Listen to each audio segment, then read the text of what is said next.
Okay, so in this video, I'm going to walk you through a process that you can use for strategic annual planning to make sure that you're working on the business and not so much in the business, and make sure that you've got goals and KPIs and everything kind of set up to make sure that you're building on where you want to get to.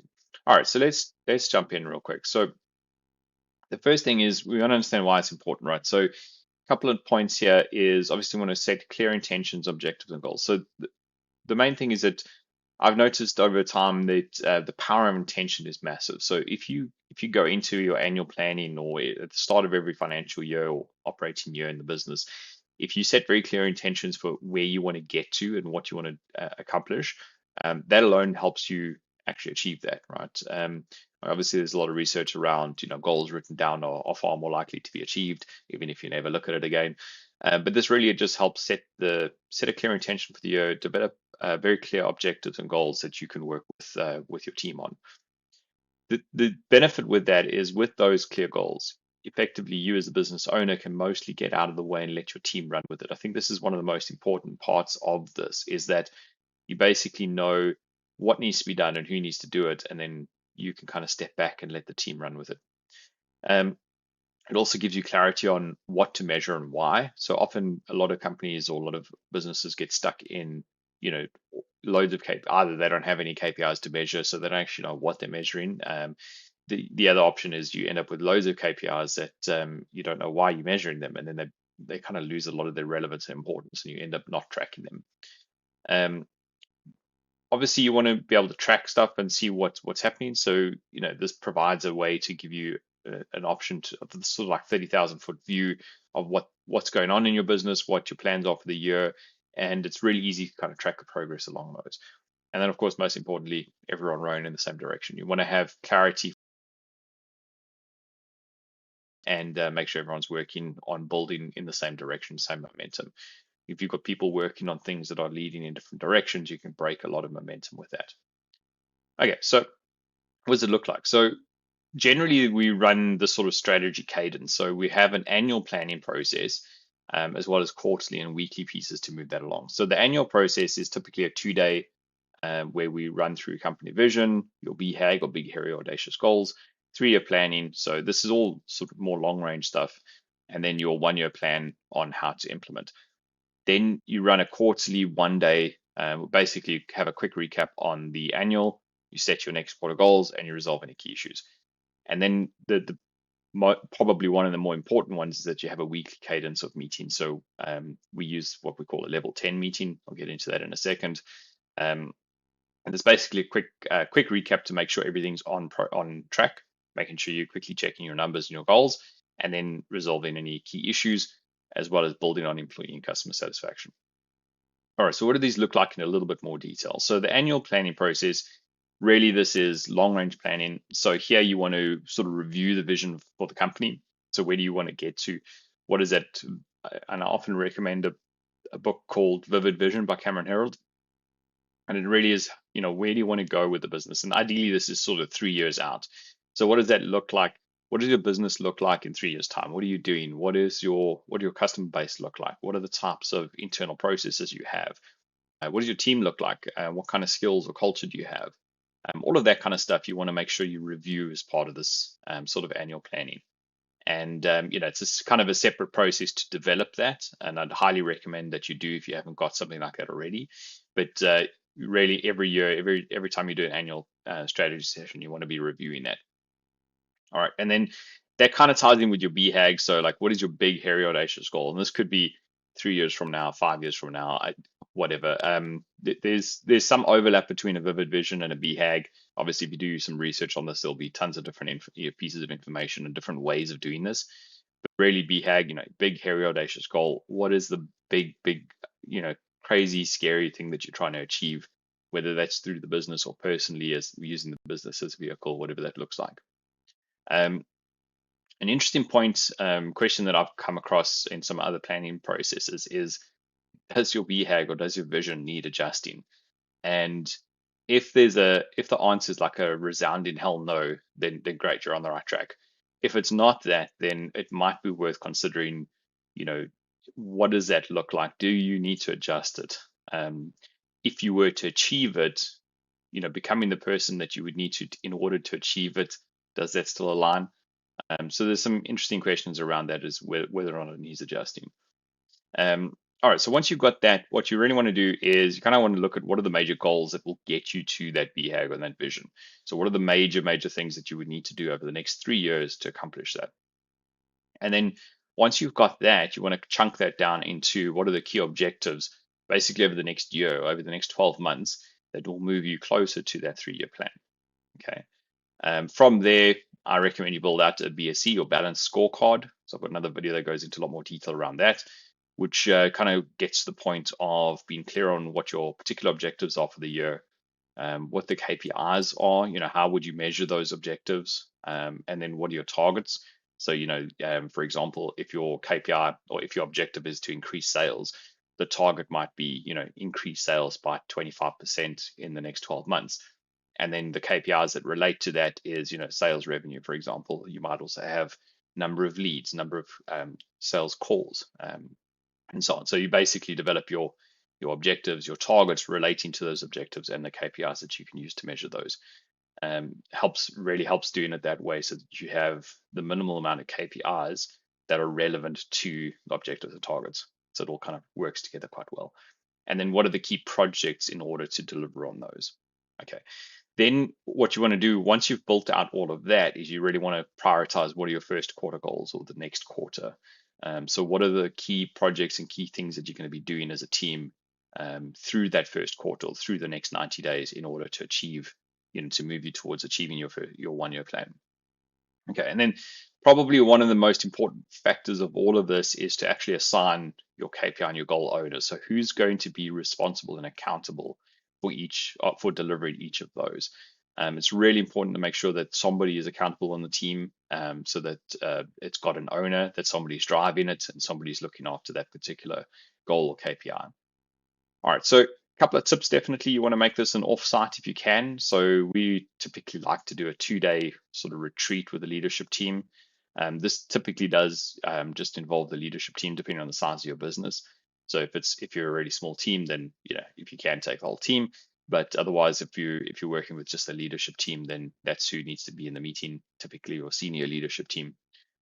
You might do this individually within departments if it's a much larger organization, and then that flows off the back of the top level strategy. But yeah, you definitely want to make this an offsite if you can. Avoid distractions as part of the reason is you want to make sure that there's no distractions. You want to make sure that there's no option to just jump in and do some work quickly or answer phone calls or emails. You need to just cut all of that out for 2 days. Assume that nobody's in the office and that there's nothing going to be done, no work to be done, and just get away from the office completely. And also really important, just keep the energy positive and high. So you want to make sure that ideally have some fun, keep the energy going, keep everything positive, keep solution oriented, especially if you're in difficult times as a business or economy. You want to make sure that you prioritize keeping that energy high. Okay, so that's kind of the annual strategy. And then so once you've got that, you do that typically, obviously once a year.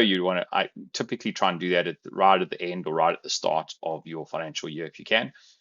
Otherwise, a good option we've done in the past, depending on how seasonal your business is, you might do this in January and set it for January to December.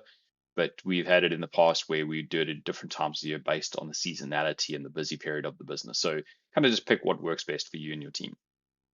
All right, so then once you've done that, you want to do your quarterly strategy sessions. So this would run every 90 days for the 3 quarters where you don't have an annual plan. And this is more short range planning. So this is typically what you would do is this would be a 1-day meeting. So 1 day, ideally, again, you want to make it offsite. But really, you want to run through a quick review of your long range plan. So your vision, your BHAGs, your sort of 3-year goals and so on, as well as your 1-year goals. Make sure that things are still relevant, right? You might need to use this time to readjust some of those goals.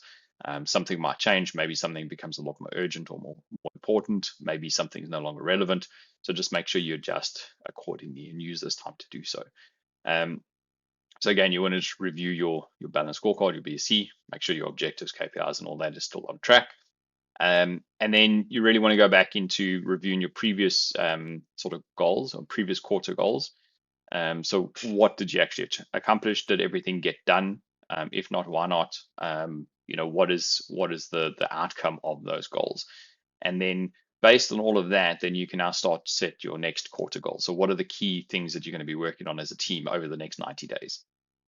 Okay, and again, you want to make sure you assign those KPI and goal owners, make sure that somebody is responsible and accountable for each of those. And then part of this whole process on a quarterly basis is to just focus on resolving any key issues that need some time. So this would typically be split half day between reviewing your last year or your long range goals in your previous quarter, setting next quarter goals, and then half day working on resolving any key issues. And again, you want to make sure, like ideally make it offsite so that that's part of the avoiding distractions. Make sure nobody's checking emails and making phone calls and do that. Everyone needs to be present in the meeting. Um, Again, that's why it's best to make it offsite and rather than on a Zoom call or anything like that. And certainly not in the office. Again, keep energy high, positive. Make sure try and have some fun. Maybe go for dinner or something afterwards, or have a bit of a fun social activity at the end of it. All right. Then you break that down into weekly. So what you really want to do is once you've developed all those goals and those plans, you want to make sure that you have a weekly focus on delivering on those, because a lot of this work is working on the business, not in the business. So this is strategic stuff that's not your day-to-day sort of production or production cycle of the business. And so the way we typically do that is this is ideally a leadership meeting. So again, with your top leadership team. If it's a smaller business, this might include the whole team, but there shouldn't be too many people in the meeting. I recommend you run like what we call a level 10 meeting. So this comes out of the sort of book or the work from EOS or Entrepreneurial Operating System. Level 10 meeting primarily refers to a rating of the meeting. Like out of 10, how productive was it? On a scale of 1 to 10, with the goal being to get to the point of a level 10. It's highly productive. It wasn't a waste of time. Everyone got something out of the meeting. Okay, so really the agenda for that meeting is a quick status check. So, run around the table who's, good news, personal business, quick check on KPIs. Are they on track or off track? No discussions, just the status check. Are we on track with these things? Same applies for goal progress. Are we on track or off track? And then any relevant customer or employee headlines. This is usually good or bad, like anything that the leadership team should note. And then a quick recap on previous week's action items. Then you want to spend quite a bit of time working on resolving issues. So we basically encourage the team to bring any issues to the table. So whether that's a problem with a project or a particular client, or maybe it's an internal thing, could be, like something like a career development plan, could be, internal process is not working, kind of anything really. Put that on the table, and we work as a leadership team to resolve that in the meeting. So typically what you would do is you would prioritize what is sort of most, basically rank through your list of issues, pick out the most important ones and work on them until they're done. But the thing is here is to stick within the timeframes. So we normally allow 60 minutes for working on resolving issues out of a total 90-minute meeting. Then just to wrap up near the end of the meeting, you want to do a quick recap, check off any action items, make sure that people know what they need to do, and then cover off any cascading messages that need to go out to the rest of the team, maybe to any other stakeholders around the business and so on. Again, just a couple of tips: stick to the agenda, make sure that you avoid discussions when you're doing your status checks, otherwise that can take up way too much time. And you want to make sure you're focusing only on the top sort of high level KPIs. These would typically be the ones identified out of your BSC that are relevant to the current quarter. Otherwise, you could end up with a ton of KPIs that, it's kind of a waste of time. All right, the other thing you want to do is, again, avoid distractions. Make sure it's a 90-minute meeting that's blocked off for everyone, no other distractions happening, kind of keep that way. Again, still it's a recurring theme, keep the energy positive and high. That's part of the reason you have that good news check-in at the start. And then, if you can, have a bit of fun with the meeting. All right, so that's kind of the cadence that I would recommend doing across those 3 different meetings. So you got your annual planning, your quarterly check-ins, and making sure you're on track with it, and then your weekly progress meetings that actually helps build traction and deliver on this kind of stuff. All right, and then just a couple of resources to throw in here. So definitely recommend checking out EOS or Entrepreneurial Operating System. This whole framework to run your business on is really good. It's quite involved, so I wouldn't recommend it for a team less than probably 10 staff. But yeah, it can definitely take quite a bit to implement, but it's got some really good methodology behind it. The other thing I'd look at is the book Vivid Vision by Cameron Herold. Really helpful in terms of setting a long range vision for your business and for you personally if you want. And then part of the EOS framework is the level 10 meeting. I've got a Notion template that I've built that I'll share somewhere in the comments here. And you can have a look at that. It's really nice to just plug that in and be able to run with that with your team. All right. I hope you find this really useful. And yeah, feel free to reach out if you've got any questions on any of this.